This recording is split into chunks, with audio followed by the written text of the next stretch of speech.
सदा महान आत्माओं के साथ अन्याय ही होता आया है और वो अन्याय को एक्सेप्ट करते आए।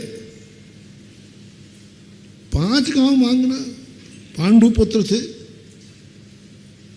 क्या मतलब है? लेकिन वो उसके लिए भी तैयार है। ये आपके साथ अन्याय है, कोई बात नहीं, कोई बात नहीं। विवाद तो शांत होता है कि नहीं? होता है, तो चल जाएगा। रामचंद्र जी के साथ अन्याय हुआ है कि नहीं? हुआ है। और यदि वो न्याय पे उतर आते, रामचंद्र जी मैं वनवास नहीं करूं, न्याय होना चाहिए, मुझे वनवास क्यों भेजा जा रहा है, न्याय करिए। और यदि अदालत बैठाल देते रामचंद्र जी, तो वो लोग कौन जीतता? बस अंत में यही होता, कोर्ट यही कहता, देखो चारों भाई बराबर के हैं, चारों भाई बराबर के हैं, अयोध्या का राज 4 भागों में, पर इससे ज्यादा कोई न्याय हो ही नहीं सकता। अब रामचंद्र जी महान क्यों हैं? महान क्यों हैं? उन्होंने कहा अयोध्या का राज 4 भागों में बंटता है, यदि मेरे वनवास जाने से अयोध्या यदि अखंड रहती है तो मैं अन्याय को सहन कर सकता हूं। मेरे वनवास जाने से अखंड राज्य रहता है तो कोई बात नहीं, अन्याय पे आ गए, स्वयं अन्याय पे आ गए, समझौता कर रहा है। श्री कृष्ण तो समझदार थे, दुर्योधन से संधि कर, अरे दुर्योधन संधि करने आवे, दुष्ट सज्जन से संधि करता है तो बात बनती है। बेटा बाप से संधि करे तो बात बनती है, शिष्य गुरु से संधि करे तो बात बनती है। करनी चाहिए, गुरु को हाथ में लेके चलना चाहिए, बाप को हाथ में लेके चलना चाहिए, वो बाप है। हमेशा छोटों को बड़ों को हाथ में लेके चलना चाहिए, बड़ों से हमेशा मैचिंग करके चलना चाहिए, बड़ों को खुश रखना चाहिए, क्योंकि बड़े बिगड़ जाएंगे तो सब बिगड़ जाएगा। ये संसार की नीति है, इसे स्वार्थ नीति कहते हैं। छोटे यदि बड़ों को प्रसन्न करके रखते हैं, छोटे बड़ों को यदि संधि करके चलते हैं, छोटे बड़ों से, चाहे वो बेटा हो, चाहे शिष्य हो, चाहे भाई हो, चाहे कोई भी हो, आपके घर में छोटे जो छोटे हो, यदि आप पत्नी को छोटा मानते हो तो चलेगा। अरे महाराज जी आजकल मामला उल्टा है, नहीं फिर भी मैं तो शास्त्रों से बोलूँगा। पत्नी छोटी है, पत्नी को हमेशा पति से मिला के, पति को मिला के चलना चाहिए, संधि करके चलना चाहिए, खुश रखना चाहिए। ये नीति है, इसका नाम है स्वार्थ नीति।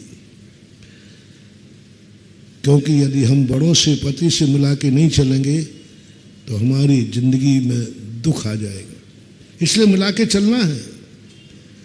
बेटा बाप से मिला के नहीं चलेगा तो मामला गड़बड़ हो जाएगा, वसीयत, इसलिए बेटे को मिला के चलना चाहिए, स्वार्थ नीति। तुम्हें भगवान से मिला के चलना है, शिष्य गुरु से मिला के चलता है, चलना चाहिए, क्योंकि गुरु से बिगड़ जाएगा तो मामला गड़बड़ हो जाएगा, पर ये स्वार्थ नीति है। बहुत बड़ा महानुभाव, अभी इस समय एक बहुत बड़ी चिंतन की धारा चल रही है। कितनी बड़ी चीज, जब जब छोटे बड़ों से कंप्रोमाइज करते हैं, बड़ों से सामने जाके विनयशील हो जाते हैं, बड़ों के अन्याय के सामने भी झुक जाते हैं, बड़ों के अत्याचार भी सहन कर लेते हैं, ये स्वार्थ नीति है। करना पड़ेगा। किसी बड़े व्यक्ति ने हमारे साथ अन्याय किया, हमने कुछ नहीं कहा, कुछ नहीं कहा, कह ही नहीं सकते क्योंकि वो बड़ा है, शक्तिमान है। अब क्या करें, चुपचाप रह गए। उसकी नीति है, जैसे हम एक उदाहरण सुनाते हैं कि एक व्यक्ति जा रहा था और एक छत पे से ईंट का टुकड़ा गिरा, बड़ा क्रोधी था वो व्यक्ति। उसने कहा किसकी मजाल है जो मेरे रास्ते में जाकर के ईंट का सिर पे गिर जाता। तो उसने वो उठाया, देखता हूँ उसी छत पे जाके उसका थोबड़ा बिगाड़ दूंगा। और गालियां देता देता जीना चढ़ गया ऊपर। ऊपर जाके देखता है तो दारा सिंह दंड बिठक लगा रहे थे। अब दारा सिंह के दंड बिठक लगाते देख के उसकी तो हवा कहते क्यों रे क्यों? अरे उस्ताद साहब, आपकी ईंट नीचे गिर गई थी तो आपके व्यायाम में बाधक नहीं हो तो देने आया हूं। कंप्रोमाइज किया कि नहीं? किसके कारण? ये स्वार्थ नीति। क्षमा भाव आए, कंप्रोमाइज भाव आए, लेकिन वो बड़ा है, समर्थ है, इसलिए तुम्हें कंप्रोमाइज करना पड़ेगा। भय से, लोभ से, भयासा स्नेह लोभाश्य, भय से, मोह से, लोभ से हमें कंप्रोमाइज कर लिया, क्योंकि अपना व्यक्ति है, वो बलवान व्यक्ति है। बलवान से भय आ गया, अपने व्यक्ति ने तुम्हें कहा कोई बात नहीं, अपनी व्यक्ति है। लोभ आ गया, इससे हमारा लोभ स्वार्थ है, यदि बिगाड़ लूंगा तो मेरा क्या होगा। जैसे दुकानदार ग्राहक से कभी नहीं बिगाड़ता, कितनी गड़बड़ करे ग्राहक के सामने बनिया हमेशा हाँ दद्दा ठीक है हाँ क्योंकि वो जानता है। तो ये स्वार्थ नीति कहलाती है। अब महान नीति कौन है? बड़े यदि छोटों से कंप्रोमाइज करते हैं, बड़े यदि छोटों को क्षमा करते हैं, बड़े हैं, समर्थ हैं, कोई कुछ नहीं बिगाड़ लेगा। क्षमा बड़न को चाहिए, छोटन को उत्पाद, कहा कछु हरि को गयो, जो भृगु मारी लाद। यहाँ प्रथम पंक्ति पर जोर देना है, क्षमा बड़न को। क्षमा यदि छोटा मांग रहा है तो स्वार्थ है, क्योंकि उसने जान लिया यदि क्षमा नहीं मांगी तो ये मिटा देगा, क्योंकि बड़ा है। बड़ा क्षमा कर दे जो समर्थ है, क्रोध कर सकता था, मिटा सकता था, बर्बाद कर सकता था, लेकिन उसने कहा कोई बात नहीं, छोटन को उत्पाद, छोटा है, गलती नहीं करेगा तो क्या करेगा। वो महानता है। बड़े छोटे को माफ कर रहे हैं, कोई स्वार्थ नहीं है, महानता है। समर्थ असमर्थ को माफ कर रहा है, महानता है।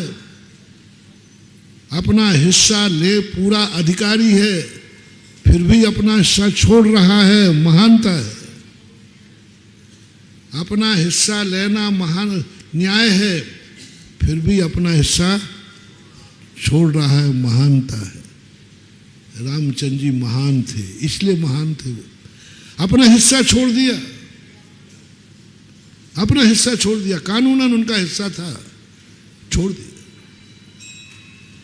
तो जब जब तुम्हारे अंदर कोई महानता आए, मोटिवेशन, जब जब तुम्हारे अंदर ये आए कि मैं बड़ों से मैचिंग करके चलूँगा, तो इसको मैं गलत नहीं कह रहा हूँ। हर व्यक्ति को चाणक्य ने एक ही बात कही, अपने से बलवान से कभी बिगाड़ के नहीं चलना। जय जिनेंद्र। अगर आपको मेरी वीडियो अच्छी लगती है तो प्लीज़ मेरे चैनल को सब्सक्राइब करिए, लाइक करिए, शेयर करिए। इसी तरह से अपना प्यार मुझे देते रहिए।